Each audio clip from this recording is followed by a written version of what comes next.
Hey guys, welcome to the channel and welcome back to another video. Now, on this video today, guys, we're going to be talking about cars, and more cars.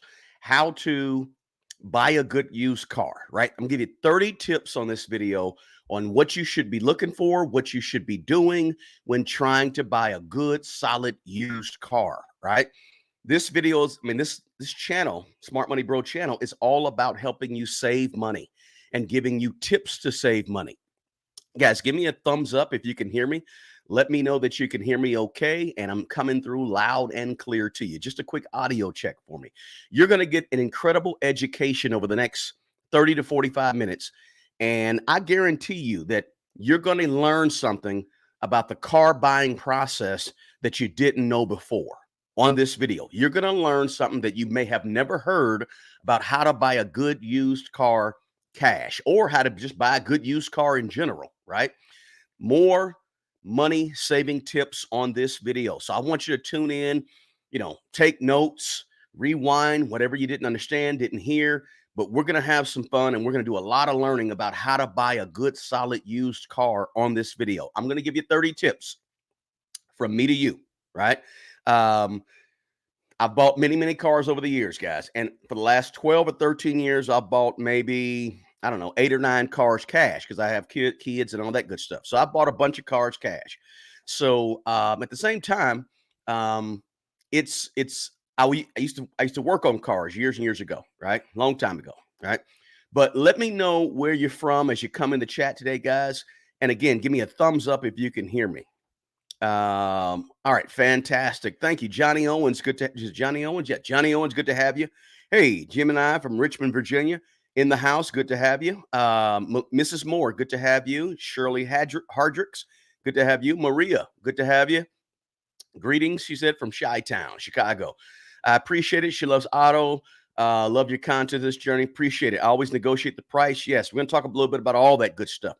You're going to learn something. So if you know anybody that's looking for a car or that may be looking for a car in the next year or 2 or 3, send them the link to this video because I want to learn. I want to teach you guys some things, or at least talk about some things that you need to know when you're buying a good used car, or if you want to buy a good used car, right? Let's see here. Detroit's in the house. Good to have you. Canton, Ohio's here. Fort Wayne, Indiana. Sheila from Jersey. Ocala, Florida. I think I said that right. Raymond's from Dallas. Good to have you. If this is your first time being here, guys, hey, I'm glad to be here. I'm glad to be able to share some really helpful information with you guys today about how to buy these used cars, because we all listen, cars is the second biggest purchase that most of us are ever going to make. For some of us, it's the biggest purchase. So we got to know what we're doing when we're shopping and looking for cars. Now, I actually wrote a book about this and I put it on Amazon I think 4 years ago or so. And so I have a book. If you go to Amazon and you type in Smart Money Bro or Eric Bowie, my name, and you look up, on Amazon, I have a couple of books out there. One is about how to buy a good used car. And it's got 70 plus tips in it, right? But I just want to share about 30 tips with you guys on this quick video, right?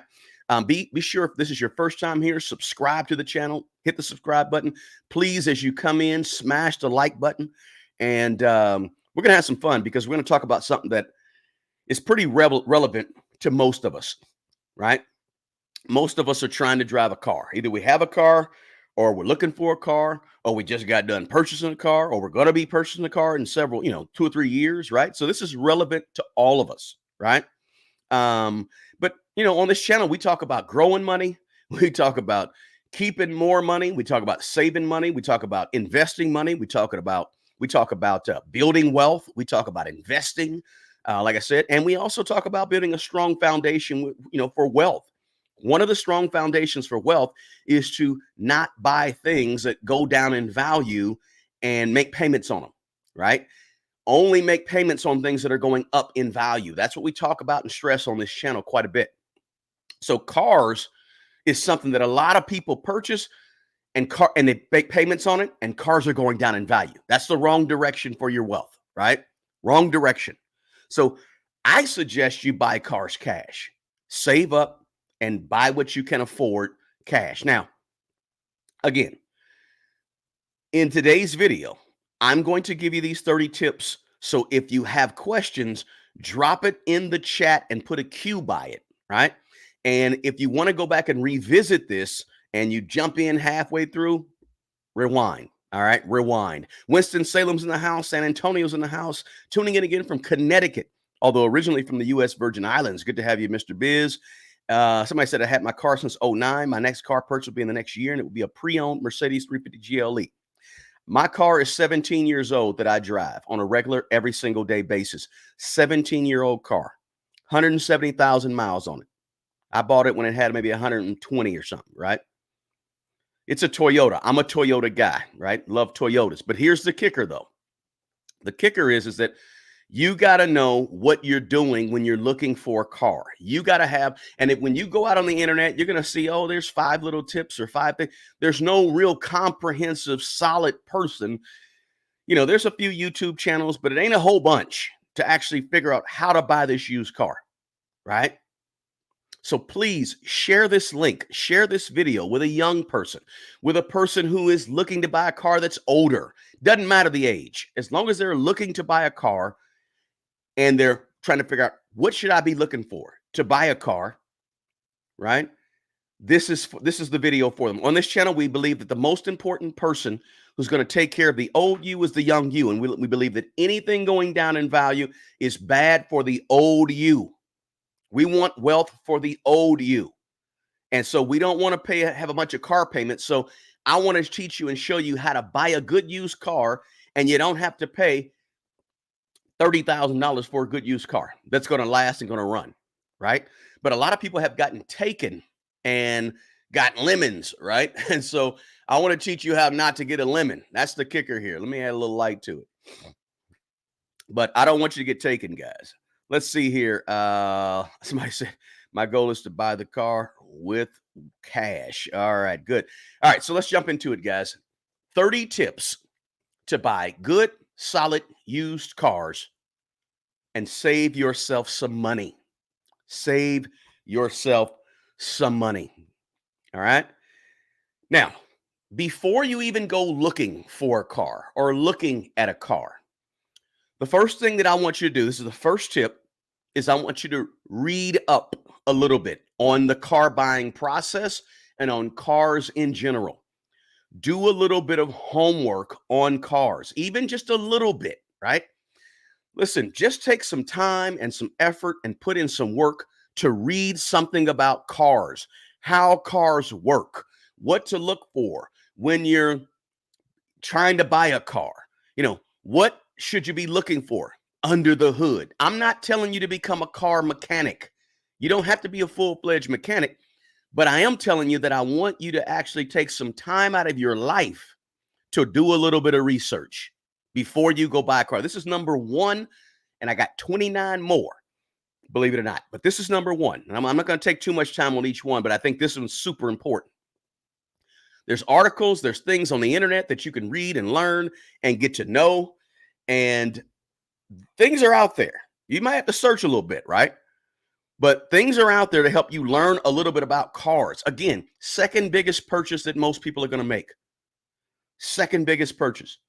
So it would behoove you to just know a little bit, right? Know a little bit about, okay, what is a drivetrain? What is a 4-wheel drive? What is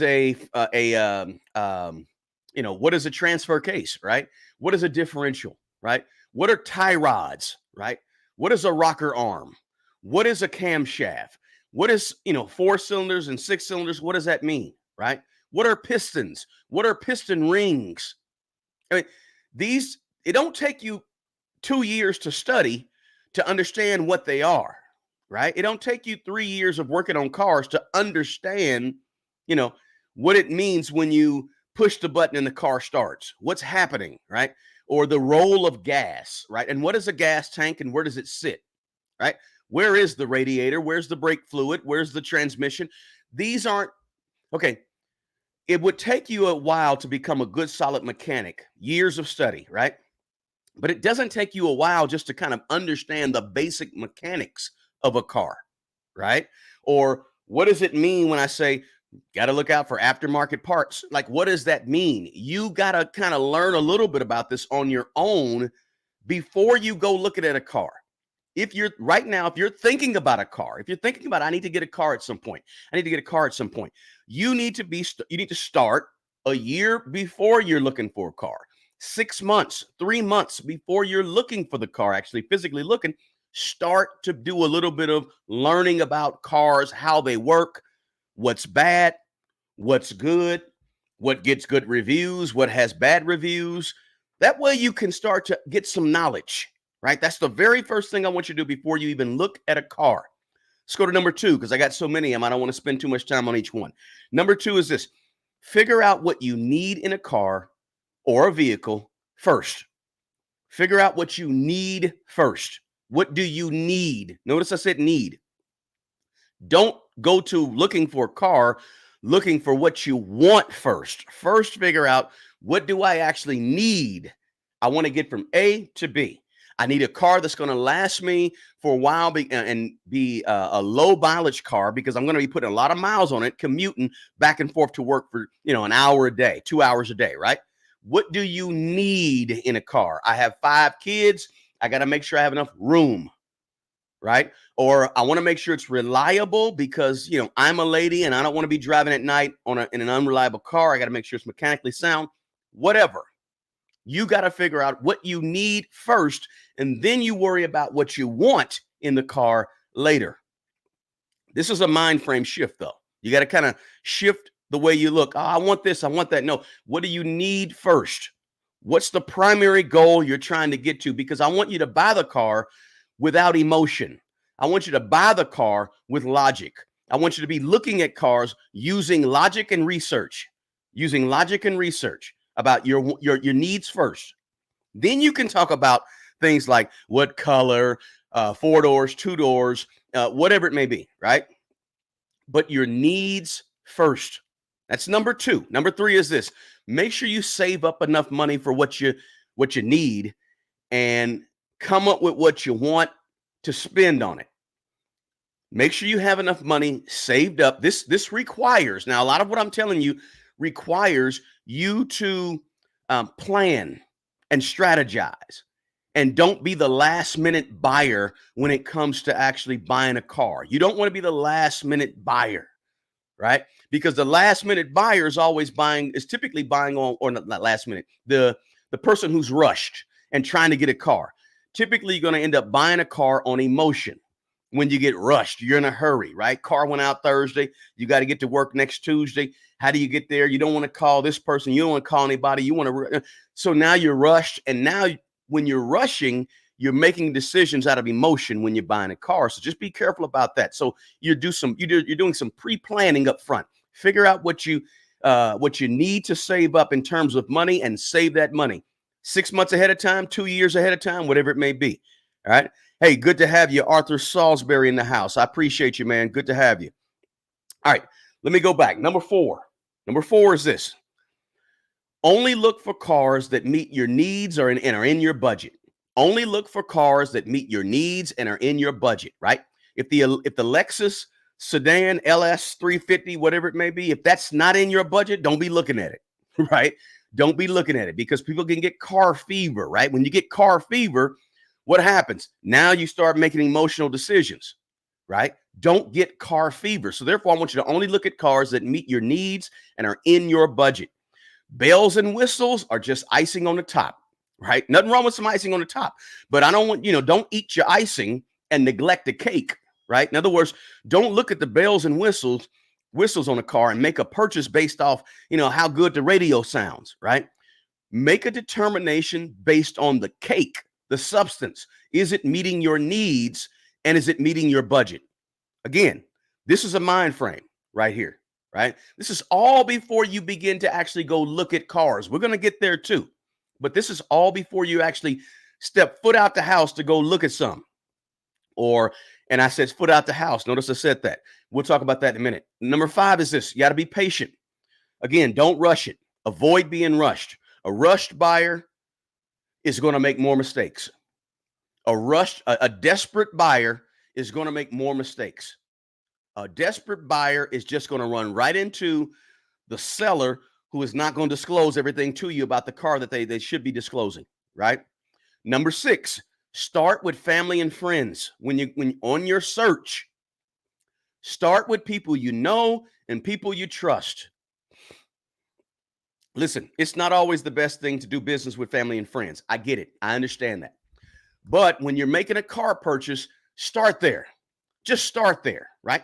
Start with people that you know. You never know. There's people that you know that are looking to get rid of a car, and you may just convince them that, hey, so-and-so, okay, well, hey, I got an extra car in the driveway. Boom. I have a so-and so that we're looking to maybe sell in the next 6 months or whatever. This is where you start your search. You don't start your search on car gurus. It's not a bad place to be, but I don't want you to start your search with strangers on Facebook Marketplace. I would rather you start with friends and family. Maybe your grandmother, maybe your uncle, maybe your cousin has a car that they're looking to get rid of that will meet your needs and meet your budget, right? Meet your needs and your budget. Because I always like to say you don't want to put a car payment on cars. So if you can buy the car cash and it meets your budget, and you can maybe sometimes with friends and family get a discount. Get a discount, right? And when you get a discount, it helps you, right? It helps you. Now, number 7 is this. When you actually start to look at cars, I do want you to leave the house. Sure, you can do a little searching online. Searching online is cool. Nothing wrong with that, right? But I want you to leave the house. And when you leave the house to go look at cars, I want you to bring somebody with you every time you go looking at cars. Bring somebody with you for safety purposes, because you may be looking at cars not just on a lot, but you may be looking at cars that individual buyers or dealers, right, that don't have a lot. There might be dealers out there don't have a lot, but they have a license to deal. And you don't want to be by yourself. You always want to have a second set of eyes, because you miss stuff. Guarantee you. You go looking at a car, you're going to miss something that you probably should have saw. A second set of eyes is cool. I'm not telling you to bring a clan of people, right? Don't bring a whole bunch, 4 and 5 people loaded up in the car. Everybody got a different opinion. Just at least one person that don't have, that has your best interest at heart, right? Or 2 that can add something of value to the process of looking at a car. You need another set of eyes when you're looking at vehicles. Number 8, don't buy the first car you see. Don't buy the first car. You don't want to buy the first anything you see. If you're buying a home, this is how I teach and tell people when you're buying a piece of property. Don't go and buy the first property you see. You got to look at several properties. You got to look at several cars, because you're learning in the process, right? The more cars you see, the more you know, and the more you know, the more you understand, what you can live with and what you can't live, what you can live without, you don't want, right? Yeah, and there is a point of, no return on there too. If you're looking at hundreds and hundreds, they all kind of blend together. But the point is that you just don't want to buy the very, very first one, because you want the gist of looking at a bunch of them and getting in a bunch of them and sitting in a bunch of them and listening to a bunch of them. Because the more you sit, drive, listen, scrutinize, check this out, look at that, and look at this, and look at all the things I'm going to tell you on this list, it's the more you do that, the better, the more experienced you become. The more experienced you become, the more knowledge you have. The more knowledge you have, the more wiser choice you can make. So don't just buy the very first car you find and fall in love with it. No, look at a bunch of cars. Okay. Make sure you're looking at several, not just one. Don't just, I need a car. It looks good. This is what a lot of people do, because I've helped people buy cars, right? And when you help people buy cars and they're desperate in a hurry, they got to have a car. Guess what happens? Oh yeah, I like that one. Oh, I really like that. People end up liking the first 1 or 2 they see without seeing the rest. There's more out there for you, right? So the more you see, the more you'll know, right? And the more you'll know what you like, what you don't like, listen, if you need a car and you're desperate to get a car, the first one you get in that drives halfway decent is going to feel good, right? You're going to want it. So be careful about that. But number 9 is this. According to Edmunds.com, their surveys and all the good stuff they do over to Edmunds for car buyers, December is the best month to get the least expensive car. December, right? You have the highest discounts off of the MSRP, the manufacturer suggested retail price. The highest discounts happen in December. If you're looking for a month to buy a car, November, December are always great months to buy a car, a house, right? Because people are trying to move inventory, right? They're trying to get things sold by the end of the year, trying to, their profits and all that good stuff. So December's the best year. November ain't bad. January, not bad. But when you start in America, when you start to get to March and April, excuse me, what happens in March and April in America? In America, March and April, people have to pay their taxes. And yes, tax returns are coming back, so they're good. But here's what happens. When tax returns come back, what do you think happens with sellers? Because February, March, April, people in America are getting their tax returns back. And when they get their tax returns back here in America, that means people have a little bit of extra money to spend on things like cars. And when people have extra money to spend on cars, that means the demand for cars does what? Goes up.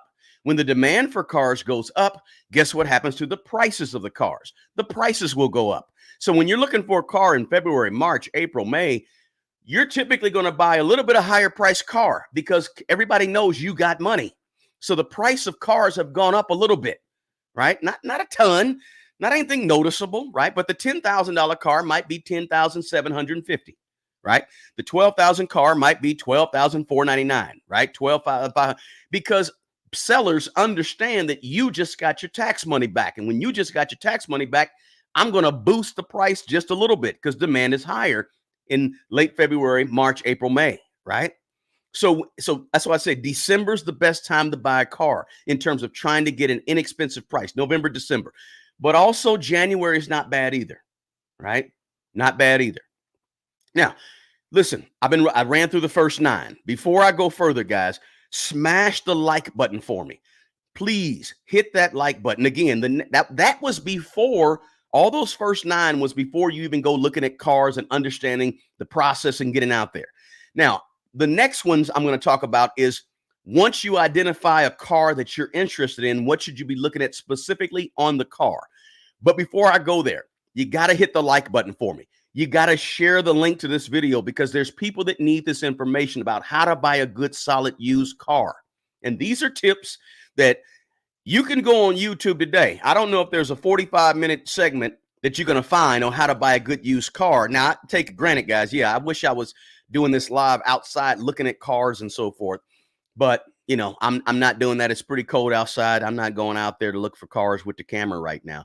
But my point is that this is still solid information that a lot of folks can use, right?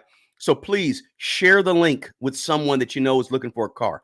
Check out in the description box 24 laws of money, 24 principles about how to actually grow your money and grow your mind in terms of how you think about money. 24 principles. That's free in the description box below. I do one-on-one personal financial mentoring and coaching for folks, right? There's a link to that in the description box as well. And I'm a STREAMYARD user, so I like to partner with STREAMYARD. Super easy to use. Love STREAMYARD. Also Mint Mobile. I'm a Mint Mobile guy, guys. I'm all about trying to help you save money. So if you're looking for another premium wireless services that is solid but less expensive, check out Mint Mobile. There's a link to that in the description box below. And you've probably seen a bunch of Mint Mobile commercials on YouTube, TV, what have you. But they're solid, and I use them, so I like to partner with them on videos. So let's talk about, let me look through the chats real quick because I've been kind of ignoring the chats. I'm sorry, guys. Okay, let's see here. Winston-Salem in the house. Good to have you. Somebody said we always buy used cars. Good. Me too. And then I got my man Arthur in the house. I'm so happy to see Arthur here. 6 months until I pay off my car, a 5-year loan. We'll never finance a car again. Congratulations. Motivated motivation. If you're never going to finance a car again and you make that in your mind that you're going to do that, you need to start maybe thinking about a small car fund, right? Every month you get paid $100. Every 2 weeks, $100. Something that you can put to the side for your next purchase if you plan to purchase cash, right? Because that's, you know what's going to happen. You know you don't want another car payment. How are you going to avoid that? Have a little bit of cash. Have 10,000, 15,000, 17,000, 18 laying around, right? But you got to save up for that. So start that saving process right now. Let's see here. Maria, let's see. Yes, the only used car you should buy is little no problems with Toyota. I'm a Toyota guy. Let's see here. Thank you for so much for making this video. I need a vehicle, but don't know how to look. Florence, this video, if it's not for anybody else, this video is for you, Florence. Save it in your YouTube, refer back to it whenever you're looking for a car, and make this your go-to video, Florence. You can always reach out to me too. My contact information is in the description box as well. A Toyota RAV4, good solid car, right? When you're looking for a RAV4, you got your 6-cylinder, your bigger, you got your 4-cylinder, your smaller. Do your reviews, right? Make sure we'll talk about all that in a minute. Stay tuned, Florence, for the rest of this. Honda's a solid brand too. Yeah, reliable. Yeah, I had a Honda Civic back in 1996. Honda Civic lasted 300,000+ miles for sure. Stucker 031, $5 super chat. Thank you so much. I appreciate that more than you know, man. He said, this person said, Car Wizard has an excellent video geared towards novice car buyers. Good. Check out Car Wizard. Car buying tips from the Car Wizard is what Stucker said in the chat. Thanks so much again for the super chat. And you're right. Car Wizard's a good place to check out. Guys, check that out. Let's see. I'm iffy when it comes to leasing cars. I'm not a leaser of cars. I don't want to pay on a car for 5 years, 3 years, and it can only drive it a certain amount of miles, and and then I have to give it back, and I don't own anything, right? I don't want that. So I'm not a big leaser of cars. A. Edwards. Let's see. Facts. Appreciate it, smart money, bro. You got it. Yes, sir. We'll do. Fantastic. We're not done. I got 20 more tips. I just went through the first 9. I guess that's 21 more tips, maybe 20, 21 more tips to share. Let's jump into it. Once you identify a car that you're interested in, 10, this is number 10, do your research on that vehicle, that specific make and model of the car. Do your research. Check the reviews, right, on the car. Check out the issues, the problems on the car, right? Do your Google searches and do your due diligence on the year, make, and model, right? Let me explain something to you guys. A 2000 Toyota Corolla and a 2010 Toyota Corolla and a 2020 Toyota Corolla, those are 3 different cars. Okay, they're all Toyotas, but they're 3 different cars. Don't just expect that every single Toyota that you step your foot in doesn't have a problem. I love Toyota cars. I had a 2009 Toyota Camry. And the 2009 Toyota Camry, I just assumed when I bought the car, oh, Toyotas are good. But the 2008, 9, and 10 Toyota Camrys, they had a recall about an oil ring issue on the pistons, right? They had a recall. I didn't know about it, right? So at the beginning of the pandemic, I drove a long distance in my 2009 Toyota Camry. It had burned a bunch of oil. And I'm saying, wait a minute, that's not normal for a car over the course of a 2-hour drive to burn a half a gallon of oil. So I did my research. I said, oh, this thing actually had a recall that I did not know about. I missed it when I purchased the car. I looked for it, but I didn't see it, and I missed this one recall. Lo and behold, I took the car to the dealership, and they were able to fix me up and saw all the good stuff. But the point is that just because you buy a Honda doesn't mean that there's no recalls on the Honda and that there's no problems or issues associated with that year, make, and model, right? So don't think all Hondas are created the same. Don't think all Toyotas are created the same. You still need to do your due diligence on the year, the make, and the model. Do all the research that you can do. All the research. Don't take other people's word for the fact of, that 2015 Chevy Caprice, or Chevy whatever, that's a good car. No, do your due diligence. Once you identify the specific year, make, and model that you want, right? Number 11, never buy a car sight unseen. Never. Always look at a car in person. Now, I know there's websites out there where you can buy, a car that you've never seen before and you can just buy it online, right? Forget that. Listen. Yes, I had an eBay store where I sold over $100,000 on eBay, mostly in shoes over the course of 5 or 6 years, right? I did that. But I am not a huge online shopper for stuff, especially big stuff. I'm not a big online shopper. I've only ordered 4 things off Amazon in my life. Okay. Maybe 4 or 5, 3, 4, 5 things off Amazon in my life. I am not a big online shopper, and I'm not a big online shopper when it comes to a car, right? That's a major purchase. I got to sit in a car. I got to look at a car. I got to see a car in person, right? So I am saying don't buy a car sight unseen without seeing the car in person first. That's my suggestion. If you don't want to take that suggestion, you're more than welcome, right? That was number 11. Number 12. When buying a car, don't fall in love with it. Okay? Don't fall in love with a car when you're buying a car. You have to be willing to walk away from the potential purchase, right? You got to remove emotion from the car buying process, because the more emotion you push out, the more logic you can bring in. And you got to bring logic into this whole thing. You cannot, and I'm not talking about buying luxury cars. I'm not talking about buying muscle cars, or these classic cars from 1969 Mustang for your collection. I'm talking about the average person who wants to buy a car that's going to get them from point A to B. Don't fall in love with the car. You got to be willing to walk away from the car and get your emotions out of it. One, and we're not going to go too deep into negotiation here, but one, that's going to make you a better negotiator when you're buying a car if you can walk away from it. Again, don't be the desperate seller. Don't be the desperate buyer. Walk away from it if you need to walk away from it. You see a ding or something you don't like or something feels fishy, you need to leave, right? Don't be in love with it. Number 13, ask questions of the seller. This is very important. And when I say questions, I mean lots of questions. You ask the seller. You come up with a set of questions, your 10 questions, your 8 questions, your 4 questions, your 15 questions, whatever. You determine what are the questions. And maybe some of the questions are the things I'm telling you here. You come up with the questions that you're going to ask the seller, and you ask plenty of questions. Even if you go to a car lot, and it's not an individual seller, right? You still need to ask a bunch of questions about that car. And some of the things I'm telling you, I'm going to share with you here in just a few minutes, may be some of the things that you want to ask questions about. Okay. But this is the biggest purchase of your life, right? So you need to know as much as possible about what you're doing, right? You're about to sink thousands and thousands of dollars into this very important purchase. So you have to ask questions. Okay. I'm going to skip one. I'm going to go to number 15 because I'm going to come back to number 14. Guys, don't let me forget. Come back to number 14. All right. So number 15, I skipped one. Number 15, never buy a car without looking underneath the car.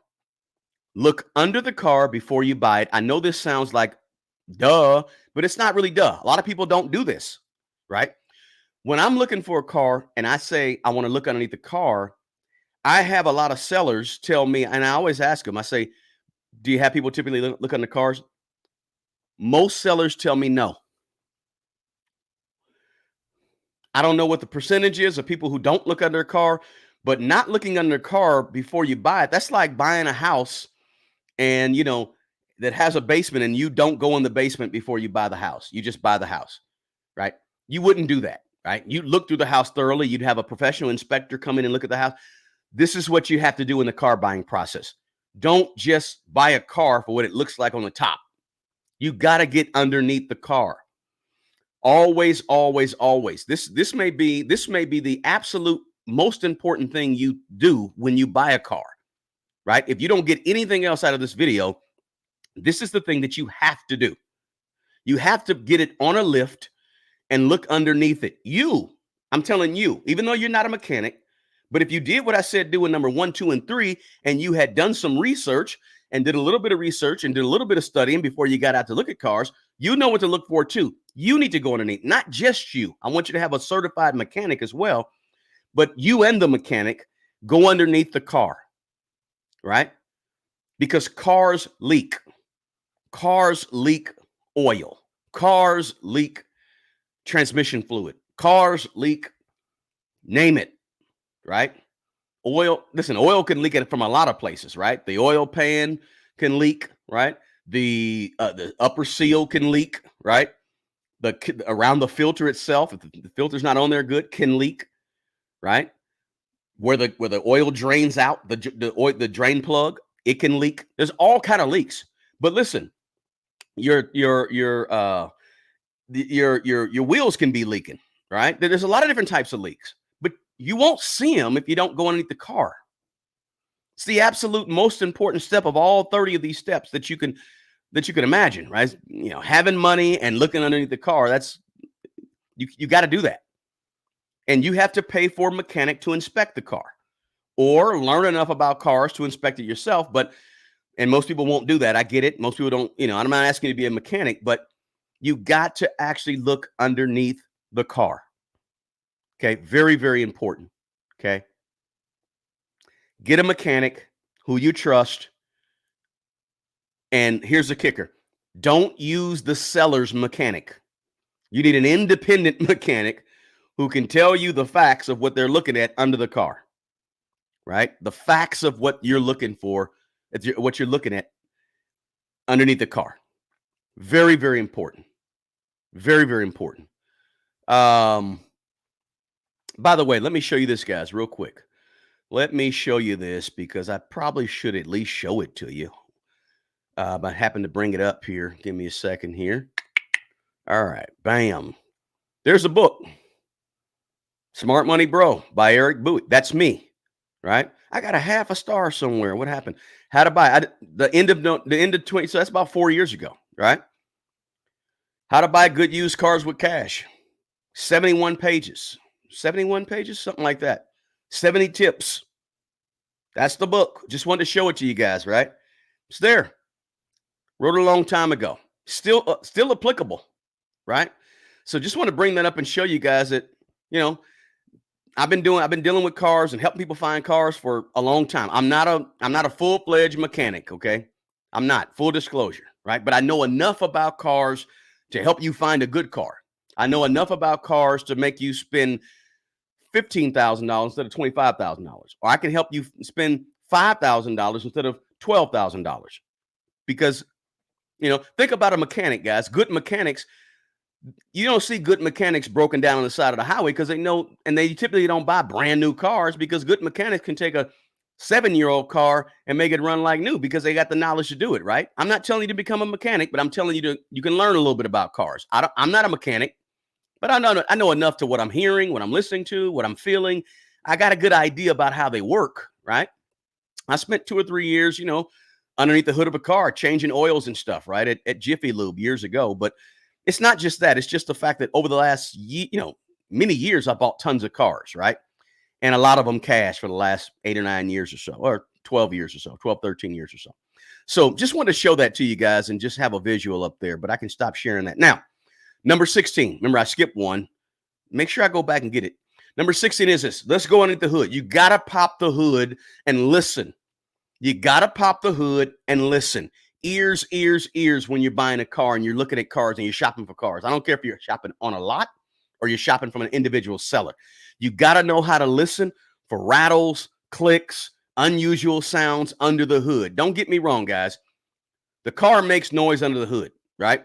Because you got an engine under the hood that's running, right? You got a belt. Either it's a serpentine belt or not a serpentine belt, but you got a belt running and it's going to make noise. You're going to hear some stuff, right? Right? But you're trying to listen to when you pop that hood and the car is running. You and your friend are out looking for cars. You turn the car on, it's running. You pop that hood. You're listening for things that don't sound normal. You want to practice doing that over the next 6 months before you buy your next car? Pop some hoods. Pop some hoods to some cars and start listening. Listening what you, okay, rev it up. Boom. Oh, that's what it sounds like when it's revved up. Okay, boom. Now you're getting used to what cars are supposed to sound like, and you get what cars are not supposed to sound like, right? This is kind of the DIY, do it yourself of listening and looking and learning, right? So pop the hood if you're buying a car. When you find that car that you're focused on, you're serious about, pop that hood, right? You got to listen at the engine. You got to listen to problems, anything popping, any backfiring, what's going on, what's that noise, what's clinking over here, what's clinking over there, right? You got to learn what you're listening for. Number 17, check fluids under the hood. Check the fluids. Check the fluids. Where is the oil dipstick? Sometimes it's yellow, right? Sometimes it's not. A lot of times it might be a little yellow. Where is that oil dipstick, right? Where is the transmission fluid? Can I check it from above, right? Or do I have to check the transmission fluid from below? Not me personally, but to someone, right? What color is, if I take the radiator cap off the radiator, what color should the fluid be? Should it be green or is it going to be brown, right? Is a transmission fluid, if I can check it above, is it red or is it like a burnt red, right? Check the oil. What is the oil? Is the oil black or does it look nice and smooth and clear like oil is supposed to look? And yes, they may have just changed the oil, but guess what? They may have never changed the oil, but they're trying to sell you a car. Kind of know. This is something you might have to do a little reading about and a little bit of practicing to understand, right? For me, it would be nothing for me to pop a hood, any car, and look around for the dipstick. I know on some of the newer cars, guys, it's hard to find, right? Things are a little different underneath the hood than they were 10, 15 years ago, 20 years ago. I get it. But do a little research. If you identify a car that you like and the year, make, model, go online to see what the dipstick looks like. So when you get there to look at the car, you can actually pop the hood and figure out how to open the hood when you pop it, and you can dig underneath there. And you got to figure out all these things if you do your research. Where is the latch on the inside of the car that pops the hood? How do you go to the front of the hood and lift the hood? What is it, right? When you go and put the hood up, does it stay or does it come back down, right? If it stays, cool. But look, where is the dipstick? Google it for the year, make, and model, and then find it and pull it out, wipe it one time, put it back down, and read it, right? The two circles or the hash, whatever, read it, right? Let me go here real quick. Yes. All right. So number 18 is this. The Carfax. The Carfax is a report, and it's a pretty good place to start when buying a used car because it provides some of that beginning information about the car, right? Such as whether the car you have your eye on has been in a reported wreck or not, right? Some people ask me, should I be looking at the Carfax? Is the Carfax? Yeah, the Carfax is important. As much information as you can get on that car is important, right? Carfax may tell you recalls, was there a wreck, and all that. Remember, all car accidents are not reported, right? And they're not going to all be on the Carfax. But if you're looking for a place to start to do a little research about that specific car, Carfax is a great place to start, right? Number 19, ask about the title. Is it clean? Is it rebuilt? Is it salvaged, right? Vehicle, right. So salvage and rebuilt titles are from cars that were determined to have damage that exceeded the value of the actual car itself, right? So, or a clean title. You heard people say a clean title, right? It just means that the car's never had a total loss, a clean title, right? So salvage and rebuilt titles are worth a little bit less because they've been salvaged or rebuilt. That's a problem. Could be a problem, right? This is all about the history of the specific car you're looking at, right? And of course, you want to also ask the seller, are there any maintenance records, right? Is there any history of repairs or problems or major things that have been replaced or gone wrong in the car? Ask the question. Whether they're honest or not, who knows? But just ask the question, right? Guys, don't forget, if you're getting any value from this, smash the like button for me. Please share this link, right? If I'm trying to help you save money, and this is how you save money is by making sure you understand this large purchase, right? Share this link with somebody who may be looking for a car. Again, check out the description box below. There's links to the book. There's links to my 24 Laws of Money. That's free. There's a link to my personal 101 finance. Just want to kind of throw that plug back in there. Make sure you smash this like button, though. Let's go to number 20 because number 20 is on the same line as the Carfax. Number 20 is this.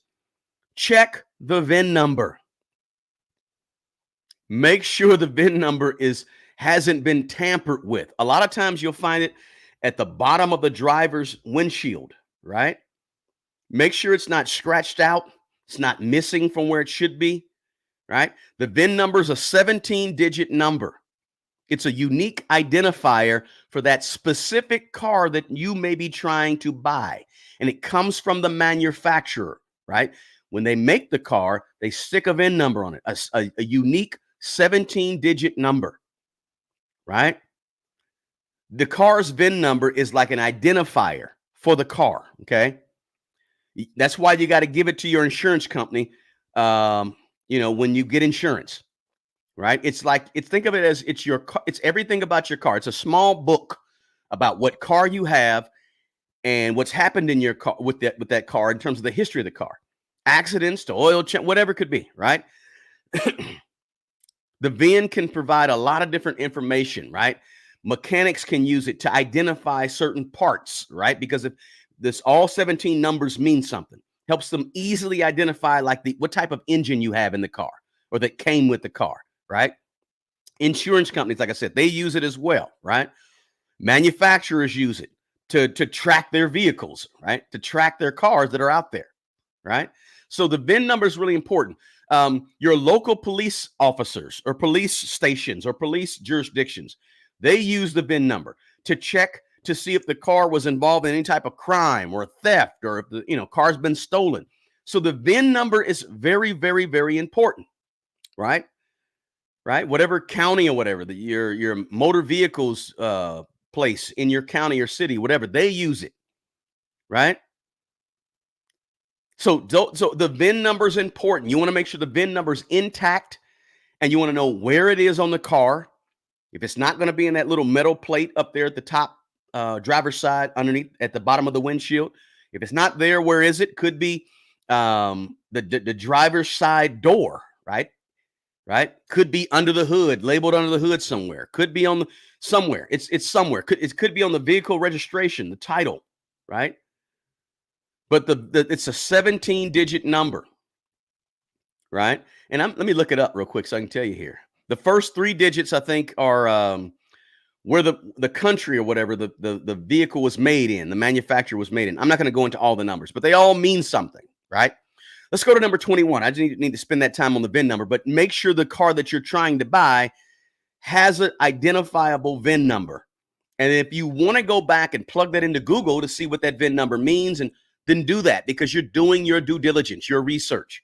Number 21, make sure you view the car that you're looking to buy in the daylight. You need to see the car. Don't go to look at cars when it's almost dark at 6 o'clock at night or 5 o'clock at night or 7 o'clock at night, and you can't see everything because it's dark outside, right? Try to look for cars in the daylight so you can see everything, right? It's just like when you paint the interior of a house. When you paint the interior of a house, you need what? Light. Because the light is going to help you see all the dings and the smashes and the problems and the bad spots. The light. You need light when you buy a car. I know this is one you probably never heard, but I'm going to give it to you. You got to have some sunlight. You need to see all of the discoloration, the dents, the rust. You got to be able to see all that. So be careful. Don't be out looking for cars when it's almost dark outside, right? Because you got to see the outside of the car. The outside of the car is important, right? How do you tell if the car's been repainted or if the car has some dings, right? Or if the car has had some body work that they're not going to tell you about, right? If you see, okay, the reason you want to look at it in light is because if you see the little differences in the color of the car from the door to the side panel, right? The panel that goes over the wheel, right? Any one of the 4 wheels. If you see a difference in the color of the door and the panel, the panel over the wheel, you know that this car has been repainted and they didn't tell you, right? Are there any wrench or any socket marks or any fender bolt marks near the doors, right? Right. That means that if it is, that means they popped out a dent. They didn't tell you, right? So Is there any gaps between where the door hinge opens, right? And the panel, the wheel well panel that goes over the wheel? Is there any large gaps that shouldn't be there? Check those gaps on both sides, because a larger than normal gap means that they've had that fender well replaced, or they had that car door replaced, but they didn't tell you, right? So you got to be looking for these things, and you can't see some of these things when it's getting dark outside. You want to make sure you look for cars, because you're scanning the whole car. Yeah, you're looking underneath the car, very important. Yeah, you're popping the hood and you're looking through the fluids and looking at the engine and how things are running. You're listening very well, but you got to use your eyes. This is why you got to put your eyes on a car before you buy a car, right? Don't just see it online, because online it got very little to do with what it looked like in person. And you got to be able to see these things when you approach a car, right? Is one part of the car way cleaner than the rest of the car? Like, some of the car is dull, but then the other part of the car is nice and bright, right? Paint job. Pop the hood and look at the paint on the inside of the hood. I'm sorry, the hood. Pop the trunk. Look at the paint on the inside of the trunk and see if it matches the paint on the outside of the trunk, or see if it at least matches the color of the outside. And this may sound elementary, but this is what you got to do when you're thinking and you buy a car, when you're using logic and not using emotion. Oh, look, I need a car. No, let me do my due diligence. Let me look through this car thoroughly, right? Number 22, check the wear and tear on the tires. Why are you checking for wear and tear on tires? Tires is $800. You can go get new tires, right? Because the wear and tear on the tires will give you an idea if there's uneven, if there's a bad alignment, if there's bad struts. And struts is just like what we call shocks, right? They sit at all four corners of the car, struts, right? There's the same thing as shocks, but they're struts, and they allow the car to have some give when you go over, bad spots in the road. So you're not bouncing all over the place, right? If you're driving in a car and you feel every bump, you may have bad struts, because the struts allow your tires to have some cushion. But if the tires are worn unevenly, perhaps there's a problem with your struts or your rocker arms, or there's a bent frame, right? Or it just needs a really serious alignment, right? So you want to be checking the tires. Another thing, 22B, that was 22A, here's 22B. You want to make sure there's spare tires in the back and all the equipment that comes with the spare tire, right? You want to make sure that stuff is in the back. Check the trunk, check underneath the carpet in the trunk, right? You want to have the stuff, you want to buy all the stuff that comes with changing a flat tire, right? Or if not, you want $100 off the car, because you're going to go buy that stuff. So if you're out there, let me just give you this little negotiation tip. You're out there buying a car, the car is $10,000. You check the trunk. It doesn't have everything you need in the trunk, doesn't have a spare. Ask them, hey, I want to pay $9,500 for the car, because I'm going to have to go buy a spare tire. I have to go buy all the stuff I need to change my tire if something goes wrong. Take $500 off the car. It's part of negotiation, right? I don't want to go too deep into negotiation, but those things should be there. So check your tires, right? Yes, guys, please smash the like button for me. I appreciate that, Maria. Smash the like button for me, guys. This is information that's going to help you save money. 30 tips to buy a good, solid, used car. Money-saving tips, right? And that's what this channel is all about here on YouTube. Number 23. With the car running, go check the tailpipe and see if there's a color of smoke coming out the back of a car that you're looking to buy.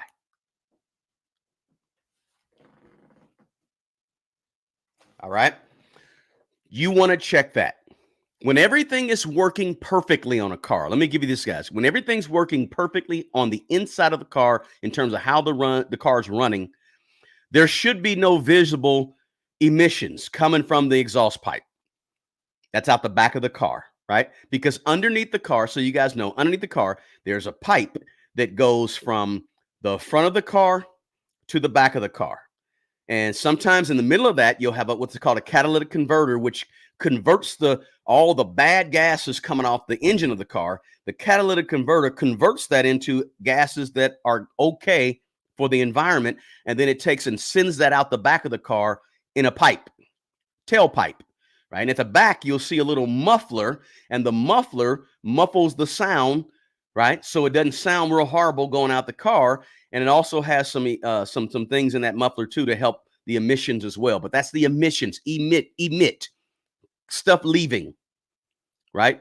It's similar to, let me explain this to you. It's similar to when you look at a house and you see a pipe coming up at the house. That pipe typically is pulling bad gases out of your house and sending them out into the air.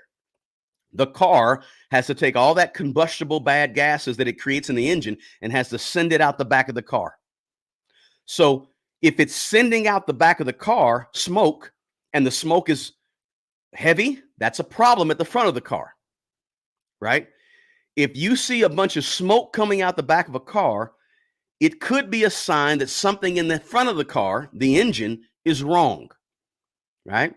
Now keep this in mind. You're buying a used car, so it may not be perfect, okay? When you buy a used car, it may not be in that perfect condition, but you don't want a lot of smoke coming out the back of a car. A tiny, tiny little bit of smoke is not a big deal. And if a car that hasn't been started in a while, or it's cold outside, you'll begin to see smoke come out. But for the most part, a 50-degree day outside, an 80-degree day outside, it shouldn't be a whole lot of smoke coming out the back of a car. Gray smoke, right? Gray smoke could be something going wrong with your oil, right? Transmission, right? Black smoke from the exhaust, could suggest a bad fuel mixture. Now, by the way, so you know this, guys, your gas tank sits at the back of the car. That's why when you go fill it full of gas, you got to go to the back of the car. But that gas in the back of the car, it sends lines of gas to the front of the car.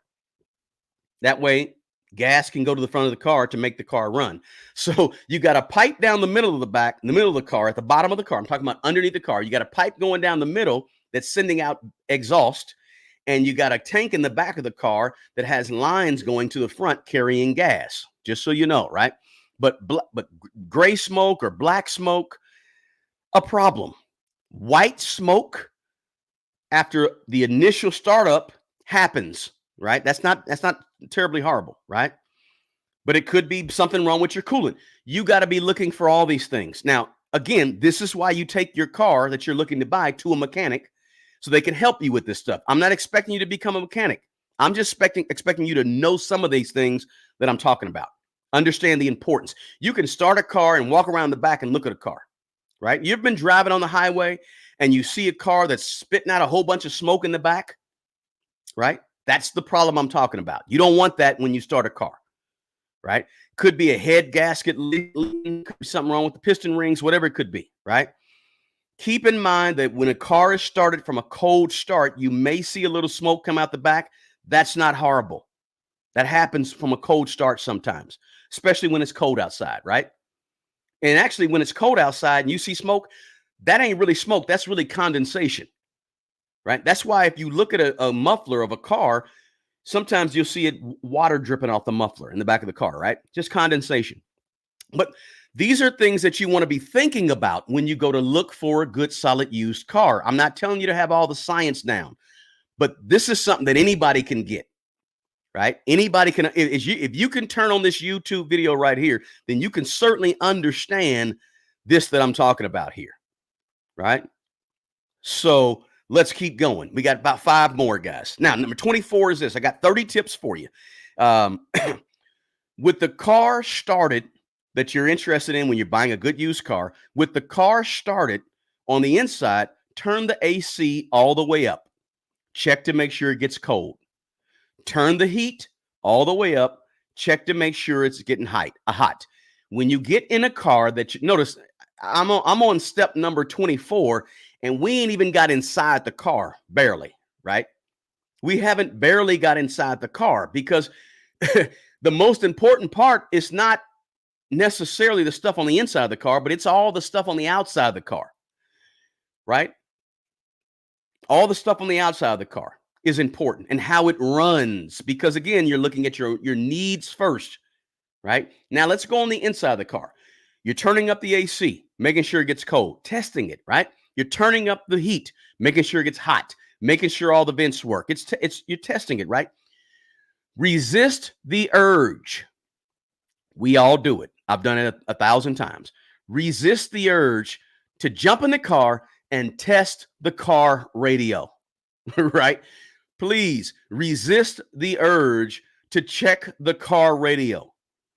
Believe it or not, that is the least important thing on the car.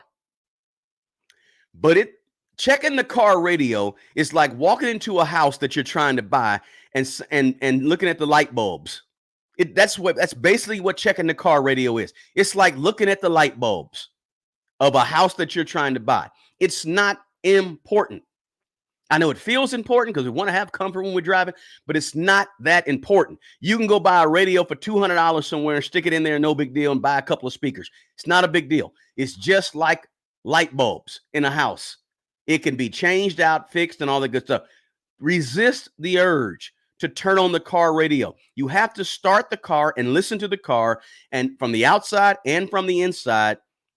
Don't touch the radio when you buy a new car or you're buying a used car. It's not important. Feels important. I know. I was a person that bought a car based on a radio 30 years ago. More than 30 years ago. I bought a car based on the fact that it had a radio, and it didn't even have air conditioner. But it had a good radio, and I bought it because it had a good radio. Silly, right? So I've been there, done that back in 1988, years ago, right? Long time ago, right? Resist the urge to touch the car radio, okay? It's not important.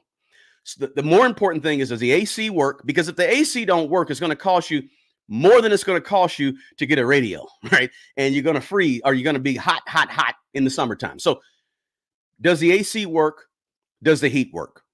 Right? Very important. Those things are costly repairs sometimes, and you want to make sure they're working when you buy a car. Okay. Now let's talk about test driving. Number 25, test drive the car. Please, you have to get a feel for the car. You have to get a feel for the steering wheel. You got to get a feel for how far the brake pedal is. How much is the brake pedal? You have to push it to the floor to get the brake pedal. Could mean you need some new brakes if you have to do that, right? Take that rear brake, emergency brake, use it, see if it works. If you got to pull it all the way up or press it all the way down, you might need rear brakes. You might need something, but you got to be test driving the car. You got to get a feel for the car. Earlier, I said you have to see it. Now I'm saying you got to drive it. You got to turn the key or press the button to start the car, whatever it is, right? You got to sit in the car and get a feel for the car and then drive it. How does it turn? How does it sound? Right? If I let go of the wheel when I'm driving the car and I let go of the wheel, does the car bend to one side immediately? If I'm going 40 miles an hour and I let go of the wheel with both hands, I'm not saying that you're doing anything crazy, right? Don't get crazy, but you're testing the alignment of the car. If you let go of the wheel, but you have your hands right there, of course, and you're watching the road, you let go of the wheel, does the car start to go to one side? It may need an alignment. You won't know that unless you drive it. Take it for a long ride to drive 60 miles an hour, whatever the speed limit is at the max, and then take it for around the corner, right? Again, resist the urge to turn the radio on while you're driving. I know we all do it, right? It's almost like a habit, right? But you want to test drive the car without the radio. It's not important, right? Test drive it. How does it feel to you? Does it make sense? Does it turn and when you drive it, turn the wheel all the way, both sides, right? All the way to both sides, right? You're test driving the car. Again, you have a friend or two that's with you because you need their eyes and their ears. Do you hear something? Do you not hear something? How's it? Okay. Do you hear something in the back? Put somebody in the back seat. You hear something in the back, right? Whatever it may be. You got to drive the car. Number 26, check all the doors to make sure they open and close. Check the hood and the trunk to make sure they open and close. Check the wheel wells right around each wheels underneath. See if there's rust. right? Again, you're out looking for body issues, body problems. After you've driven it, go park somewhere, get out, look at the car again, look at how it does. Is there sound? Is it making sounds once you turn the car off? Is it not making sounds? Do you hear a hissing noise when you turn the car off, right? What are you listening for when you get out the car? You turn it off, you get out the car, you walk around it again, you're looking, you're scrutinizing this thing. You're about to spend $10,000, $8,000, $15,000, $20,000. You got to get a good buy. You got to make sure you don't get a lemon, right? Somebody said, oh, excellent point. Somebody said, check all the seat belts. I didn't have that on my list, but yes, Shirley, thank you so much. Yes, a seat belt repair can sometimes be a little costly. So yes, check all the seat belts. Thank you for adding that, Shirley. I certainly appreciate that. Let's see. I'm just going back to the chats real quick before I finish with the last 5. Hello from Seattle. Good to have you, Miss V, in the house. Imperfections, please take a moment. Yes, smash the like button. Thanks, Maria, for saying that. Miami, Florida's in the house. Good to have you. I'm just checking some of the chats real quick. KCK in the house. Good to have you. My hometown, Megan. Let's see. Yes, this video will be out there on YouTube for you to rewind from the beginning and check all 30 of these tips and share the link to this video with people you know so we can spread the word about 30 tips to buy good, solid used cars to save you money, right? Let's see here. Yes, Florence said if the smoke in the back of the car is clearing and looks like there's a small drip, that's the condensation. Absolutely. And I love the fact of check all seat belts. That's a great one. So yes, make sure you smash the like button, guys. Now, number 27. I'm sorry. Number 27. When you're reviewing the car and test driving the car and looking at the car, you need to be coming up with some things that you want to ask the seller, some contingencies, right? So that if you do want to leverage or do want to say, hey, if you can take this off or do that, be a tough buyer. Don't be a weak buyer.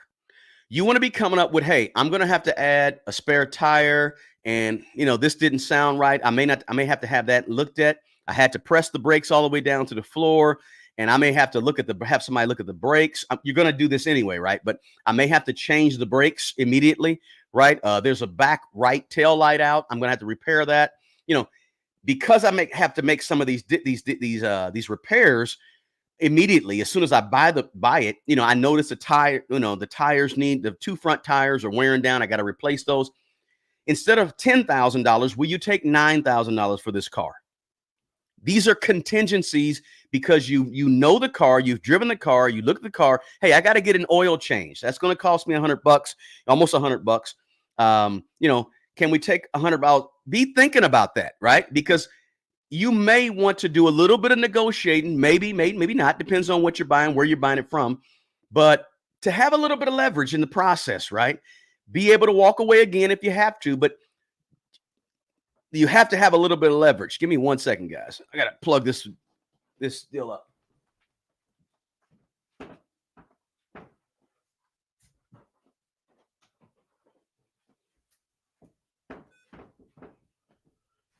Oh, all right. Had to plug it up, guys. My juice was leaving my computer. So if you're going to be negotiating, guys, you want to have a little bit of leverage. So you want to be thinking about these contingencies that you're thinking about that could help maybe bring the price down a little bit, especially if you're buying from an individual seller, right?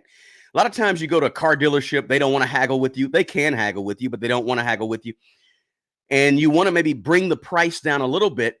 You got to be thinking of what can help you bring the price down a little bit. What's your leverage? And your leverage are maybe some of the things and repairs that you have to make that that they didn't tell you about, right?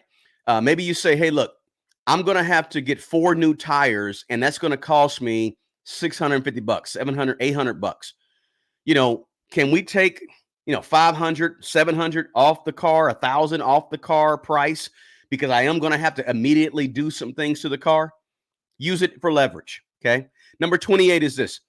Have your Edmunds and Kelly Blue Book app or Carfax app downloaded on your phone and ready to look up book values, ready to look up general values of cars, right? You can download Kelly Blue Book. I think they have an app. I think Edmunds has an app, but you want to be looking at and comparing prices of vehicles. Number 29 is this. Take notes when you go looking at cars. Please take notes. Carry a pen. Carry a piece of paper. If you don't want to do it on your phone, carry your phone and take notes on your phone, whatever it can be. I don't care how you take notes, but you have to remember the conversations that you have with sellers about cars. This happens to almost everybody. You take a Saturday out to go look at 5 or 10 different cars, and by the end of the day, you've been looking at so many cars, you're forgetting what information went with what car. So when you're looking for cars and you're out looking at a bunch of cars, take notes, right? Take some type of notes on your pen and paper or on your phone or wherever, right? Wherever you normally take notes at, right? And also, as you take notes, make sure you take pictures of the cars, interior, exterior, problems, issues, questions that you may have about a car. Take notes, take pictures. This is a very, very serious purchase. So you got to treat it like a very, very serious purchase, right? That means you got to be ready for stuff and you got to be thinking back. Well, last week we looked at 5 cars. Don't leave everything to your memory. I don't care if you got the greatest memory in the world. You're going to forget some stuff when you look at 5, 10, 15, 20 different cars. So you got to have some information in an organized way. You're strategizing this whole thing, right? You're not just going on a whim on a weekend trying to find a car because you got to go to work on Monday. Don't look for cars that way. So looking for good used cars means taking your time, planning, executing, being prepared, taking pictures, writing stuff down. Very, very important. Be the person. Don't be like most buyers, right? And I say most buyers because I talk to guys that sell cars, right? People come in, look at a car. I want that car. Yeah. Don't look underneath it.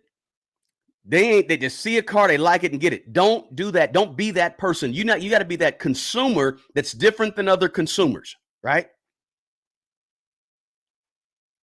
Let's see here. Let's see. I'm going to run through the chat. I got one more. No, I got 2 more actually, because I went back to number 14. I just reminded myself. Corvette Girl, thank you so much. Let's see here. Thanks, Drew from Daytona Beach. I appreciate it. Corey, good to have you as always in here, my man. Bro, appreciate the wisdom. David, you got it. Thank you, says Florence. I appreciate it. Okay, so listen, guys. Number 30 is this. I got 2 more. 30, and I'm going to go back to number 14 that I skipped. 30 is use your logic. I know I said it earlier, but I have to hone in on this. Okay. I don't want you to totally get rid of intuition when you're looking at a car, right? We all have natural intuition, God-given intuition that's good for us. We got to be able to use our intuition, right? Just replace your emotion with intuition, right? Something doesn't feel right. Seems like that seller's not being honest about something. When I asked him this, he said blank, but that didn't make sense to me. What did he mean by that? I don't like. Why did he do that? You gotta use your intuition. Don't throw that away, right? That's important. You want to use that, right? But just separate your emotion from that intuition, right? Nothing's wrong with intuition, but don't get wrapped up into your feelings with the intuition. There's a difference between using your, natural intuition. You got that for a reason. If something doesn't feel right, I got a shaky feeling about that. That's different than, oh man, I love that car. I gotta have it. That's emotion, right? So use logic and use intuition and don't use the emotion. So when I said earlier, don't, take the emotion out, but don't throw the emotion and the intuition out. That's very important. That's why you also need somebody else, because somebody else may have something may hit their spirit, their intuition that didn't hit your intuition, right? But they saw something out the corner of their eye that you didn't see out the corner of their eye that made their intuition raise up. So don't ignore the intuition when buying a car, right? Use your logic, use your intuition, but don't fall in love and get emotional about cars, okay? Because you're buying a used car. Remember, this is about buying a used car that has other sellers, maybe 1 or 2 or 5 other sellers, right? And so sometimes things will hit you in your intuition you need to pay attention to. Let me go back to number 14 that I skipped. Was it 14? Yeah, 14 is mileage. Think about mileage, okay? High miles don't always mean bad, okay? Just because a car has 150,000 miles on it doesn't mean it's bad, right? This is why you kind of got to know a little bit about year, make, and model, know a little bit about the car, the history of the car, the maintenance of the car, recalls, and all that good stuff. High mileage is not necessarily horrible when you're buying a used car. Okay. What are those miles? Okay, it was a one-owner car, and I typically drove from California to Texas quite a bit because I had grandkids down there, and so I put a whole bunch of miles on the car driving on the highway. Not necessarily horrible, 150,000 miles, right? One owner. But 150,000 miles, and I lived in the heart of, downtown, and I drove every day back and forth to work, and it was stop and go all the time, and I didn't travel very much, and it's just always back and forth. That's more wear and tear. That's a different type of 150,000 miles, right? So mileage is important because mileage gives you an idea about how long the car's, but if you got 150,000 miles on a car, 150,000 miles, I'll talk fast. If you got 150,000 miles on a car and the car was one owner, well-maintained, highway miles, that's different from 150,000 miles with 6 owners, inner city, driving back and forth with no maintenance reports, no upkeep on the car, right? So be careful with mileage. There's a story to mileage, okay? Don't just automatically see a car with high miles and run the other direction. Ask a few questions to see if you can ascertain some of the information that's going to help you determine what type of miles that was. I just wanted to make sure I threw that one in because I think that one's very important. So that's my 30. That's the 30 for 30. 30 tips to buy a good used car, and there's more, right? Again, Smart Money Bro on Amazon. Find the book, How to Buy Good Used Cars Cash, right? It's there. It's there for anybody to go get. It's still very relevant. I'll put it back on the screen. It's still there. It's still very relevant. Normally, I tell you, hey, I don't have anything to sell you on this YouTube channel, right? My one-on-one services, I got to charge for that. I don't have courses. And I don't really mention the couple of books that I have out there. But here's one of them. I thought I'd at least mention it today because I don't hardly ever mention it. But you can go get it. It's only $3 or $4 or something on Amazon. I wanted to give you this information because it's hard to find an hour-long conversation about how to buy a good used car on the internet. Yeah, you're going to find an article here and there about 5 things or 7 things or 3 things to look for, right? Or you might find a few videos. There's a few good videos out there on YouTube, but it's not a lot. And everybody buys cars, right? Everybody. I say everybody. Most people in America buy a car, but there's just not the information out there to help us. Practical information to help us. What am I looking for? These are 30 things that you can find that anybody can look for. It's going to help you save money when you're buying a used car, right? I thought this type of content is very, very important, right? Even if you're a person that you have a car, you're good with your car, 3 years from now, you're going to want to buy another car. Why not have a YouTube video that's helpful that you can refer back to look at and say, what do I need to start doing? And the reason I say that is because you don't want to start looking for a car and you need one next month. You want to start the car buying process many months before you start looking for a car. Many months if you want to do it right and you want to actually win and save some money. You don't wait until I need another car. If you need another car in December of this year, you need to start thinking about and looking and getting all this information that I just gave you right now. If you're looking to buy a car in next year, right? 2025, 2026, 2027, you need to start doing your research right now. Believe it or not, dead serious. You're going to spend $15,000, $20,000 on this car purchase. Be ready. Why not be ready, right? Why not subscribe to a channel, a YouTube channel, or why not buy a couple of books right now? Or why not start your search and understanding way ahead of time? Get way prepared, right? Let's see here. Somebody said, thank you. Be prepared to pay sales tax when you register. Yeah, have enough money, right? Have your money intact. Somebody says, I'm in the UK. I bought my Ford for 2,000 pounds or $2,500 cash. That's cheap for a Ford, whatever you got. Let's see here. So do you have a video on tips on buying a new car? I don't yet. Because, but let me just say this.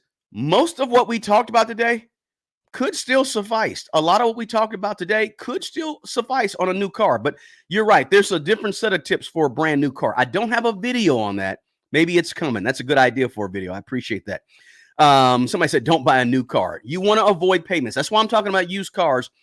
And the big deal of all this, guys, is that I'm expressing to you this information because I want you to buy a car cash. I want you to buy a car cash, right? I don't want you to have a payment on a car. I stress that on this channel because cars go down in value. 99% of all cars. Okay, you got a 1969 Mustang. It's going up in value because you're refurbishing. I get it, right? But most people aren't buying that. Most people's cars, 99% of us, we're buying cars that go down in value. I do not want you to make a payment on something going down in value. That's the opposite of wealth building.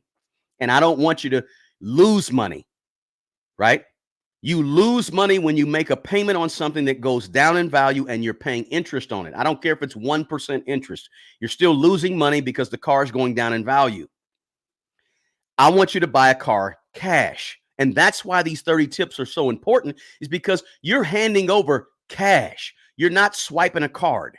You're not, you're giving somebody a check or traveler's check, or not traveler's check, but something, Cash App, whatever. This is cash money. And it's hard to hand over cash money. You need to be ready when you hand over cash money. Here's how you get ready. These 30 tips is how you get ready, right? That's why this video is so important. So I want you to, please share this video with somebody, just the link, right? When this is done and on YouTube, share the link with somebody so somebody can be blessed with this information. Because most of us, either we're looking for a car, either we just bought a car, we're looking for a car, or we're going to be buying a car in the next year or 2 or 3, right? Most people, right? Let's see here. Useful. Thank you. I'm glad this is useful. Thank you, M. Patrice, for saying that. This is useful information. Let's see here. Yeah. Shirley said, never buy a used car that's been flooded in a hurricane. How do you know if a car has been flooded? You need to be looking at the car, looking underneath the car. By the way, I didn't say this, but I'm going to throw this in there. When you're looking underneath the car with your mechanic, and you've taken it to an independent mechanic, don't use the seller's mechanic, you need to be looking for aftermarket parts under the car. How do you know it's aftermarket parts? Because when you look at the transmission pan underneath the car, it looks cleaner than the rest of the underneath the car. If it looks cleaner or looks newer, you know it's an aftermarket part. Or when you have the car on the lift and you and the mechanic are underneath looking at it, you look over at the outer tie rod or the rocker arm, that helps balance whatever. You're looking over there at the inside of the wheel of the car. And guess what? It looks all brand new over there, and it looks different than the rest of the car. That means there was some type of wreck over there on that corner of the car, and they had to replace that whole deal.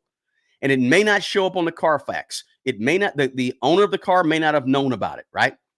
But you've just looked underneath and you saw aftermarket parts. When an aftermarket means after the manufacturer, not original, right?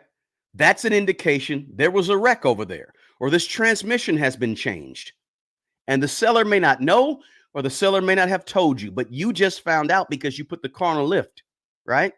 Very important. Again, that's probably the most important tip, to look underneath the car if you don't want to buy a lemon and you're trying to buy a good used car. Let's see here. Let's see. Florence asked a question. Florence, what'd you ask? Let's see. Yeah, Al said, stay away from salvaged or rebuilt cars.